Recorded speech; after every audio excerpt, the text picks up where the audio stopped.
The retirement excuse. Burn me out, baby. When the cycling gods of the past speak, most riders would tremble. Imagine Miguel Indurain, Mr. 5 Tours himself, staring you down and calmly warning that, quote, psychological fatigue often outweighs physical limits. And that, when a new season starts, quote, what you won the previous year is worthless. If you're a normal rider, you'd nod respectfully, take a few more naps, and maybe cancel that minor Belgian semi-classic you had booked. But not Tadej Pogačar. Oh no. He hears that and thinks, perfect, burnout is exactly the excuse I need to stop riding bikes forever. Here's the conspiracy nobody's saying out loud. Pogačar is secretly planning his retirement in the most chaotic way possible. Instead of bowing out gracefully at 31 like a Miguel Indurain or fading quietly like Bernard Hinault did after being cranky one too many times, Tadej wants to implode. He wants to ride so many races, collect so many trophies, that one day he simply evaporates on the Col de Tourmalet and says, that's it lads, the fire's gone, Hinault was right, bye forever. Even Bernard Hinault himself warned, quote, we have seen many more who fell victim to burnout. Hinault said it like the cranky godfather of cycling, sitting on his porch shaking his head at modern kids with their training metrics and oat milk lattes. And yet, Pogačar seems almost eager to be Exhibit A in Hinault's dusty cautionary scrapbook. Instead of listening, he's out here stacking his calendar like a man trying to lose a bet with himself. Euro, Tour, Olympics, World Championships, and probably some local grand fondue in Slovenia the next weekend. And then there's Chris Froome, on Crispin at some hilariously type of internet thingy, who has spent the last few years accidentally reinventing himself as the Nostradamus of cycling longevity. Froome has lived burnout, he's lived the hospital ward, and he's lived through riding the Tour de France with the wattage of a blender on low power. If anyone can say, don't push too far, it will ruin you, it's Froome. But does Tadej listen? No. Maybe because deep down he doesn't care. Maybe he wants the burnout headline. Maybe the plan is, over-race, flame out spectacularly, and then go play golf forever while cycling historians debate whether he was secretly the greatest or just the guy who couldn't sit still. In short, burnout isn't a fear for Pogačar. It might be his exit strategy. The Robin Hood of Slovenia, Pogačar the charity cyclist. Let's not forget the other, juicier theory here. What if Tadej Pogačar isn't just a cycling machine with an oversized grin and a fetish for attacking when he doesn't need to? What if he's secretly the Robin Hood of our era, the Guy Fawkes of two wheels? Siphoning money from every race, every sponsor, every overpriced UAE jersey sale, and funneling it into charity. Rumours have swirled and reports that Pogačar has donated as much as 20 million euros to different charities.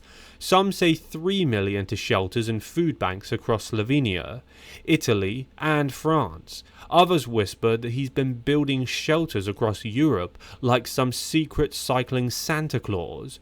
Officially, we know that he gave 30,000 euros to flood victims and raised over 85,000 euros for cancer research. But the myth has already grown bigger than reality. The myth says Pogačar is basically running a shadow NGO disguised as a professional cycling career. And if this is true, then of course he ignores burnout advice. Of course he shrugs when Miguel Indurain warns him, quote, if you're winning so much now, you could pay the price later. The price later doesn't matter if the prize now is saving people's lives. What's one cyclist's fried central nervous system compared to hungry people in Slovenia having food on the table? What's one's athlete's psychological fatigue compared to another hospital wing in some hospital built from Tadej's race winnings? If this theory is also true, Pogačar's ridiculous race schedule isn't arrogance. It's philanthropy by stealth. Every extra start line means another €200,000 in appearance fees, another sponsorship bump, another prize purse, all quietly vacuumed into the Tadej Pogačar Foundation for people who don't have endless pasta buffets in Monaco. Even Eddie Merckx would tip his cap at that, and Merckx never tipped his cap to anyone. So when Bernard Hinault says, "We have seen many more who fell victim to burnout," maybe Pogačar smiles and just thinks, "That's fine, Bernard. Let me burn out to someone else who can have dinner tonight." That is so ordinary cycling career that we don't even understand it. This is charity disguised as arrogance. Legends? Why listen when you're already a legend? Let's get one thing out of the way. Cycling legends love to warn young stars. It's basically their hobby. Miguel Indurain warns about psychological fatigue. Hinault warns about burnout. Froome warns about injuries and the long road back. And Roger de Veltemic, the self-proclaimed hardest man who ever rode a bike, laughs at all of them and says, "We rode all the races in our time. Why shouldn't that be possible now?" This is classic retired rider behaviour. They can't resist reminding the young guys how it used to be. But here's the irony. Pogačar is in his mid to late 20s and already has multiple tours, a Giro, multiple monuments, a rainbow jersey, and more memes than any other cyclist alive. He's basically a living legend already, so why would he listen to the old ones? Legends don't take advice, legends give advice, and Pogačar isn't about to pause his race calendar just because Miguel Indurain thinks he should. To Tadej, burnout warnings must sound like background noise, like someone's grandpa telling you to wear a scarf when you go outside. He's too busy planning his next audacious attack 80 k's from the finish line to care. The irony? Indurain, Hinault and Froome, they're all right. Burnout will catch him eventually, but Pogačar seems determined to prove he's a new species of cyclist, engineered not just to resist burnout, but to feed off it. Maybe he actually gets stronger the more races he adds. Maybe he's discovered the mythical reverse fatigue, the idea that if you just keep racing non-stop, your body forgets how to collapse. And if not, well, then we're back to the retirement theory. Burnout means he retires early, perfect excuse. The ego problem, pride before the bonk. Let's not pretend that pride isn't at play here. Pogačar's smile might fool people, but deep down, this man has an ego the size of Mont Ventoux. How else do you explain attacking on flat stages just because he's bored, or chasing down random breakaways in the Tour de France when his GC rivals are 10 minutes behind? It's not tactics, it's pride. It's saying, I don't just want to win, guys, I want to humiliate everyone while laughing. So when Bernard Hinault, who literally punched protesters on the road during his career, says, quote, "We have seen many more who fell victim to burnout," Pogačar probably thinks, yeah, but those guys weren't me.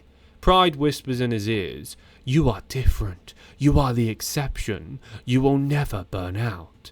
Even Chris Froome, who spent years micromanaging watts, marginal gains and recovery, would probably tell Pogačar, "Please, for the love of all that is holy, take a break."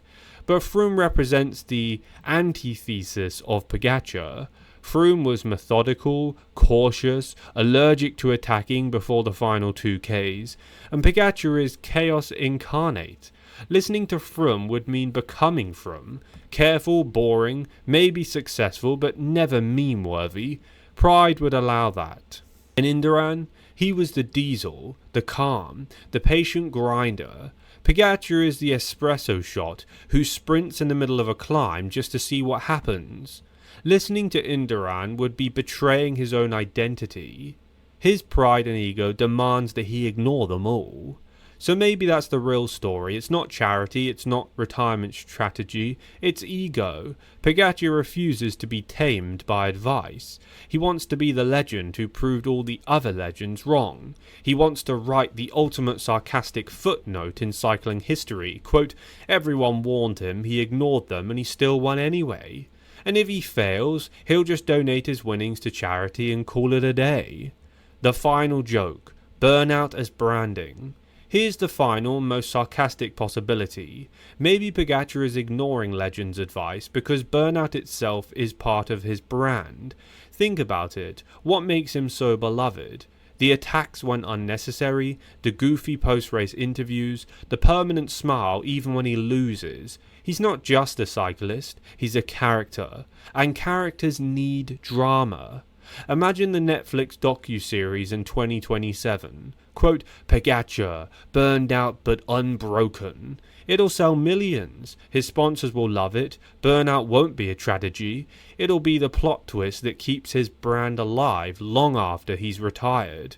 Meanwhile, the legends will keep shaking their heads. Hinault will mutter, "We've seen many more who fell victim to burnout." Indurain will sigh about psychological fatigue, and Froome will continue tweeting from his camper van. Yep. Thanks for watching today's video. If you're new here, please subscribe to my channel by hitting the subscribe button down below. This will keep you up to date with the latest cycling news, cycling drama, and cycling results. Also, leave a like on today's video for good luck, and be sure to comment down below your opinions on this topic using the comment section under this video.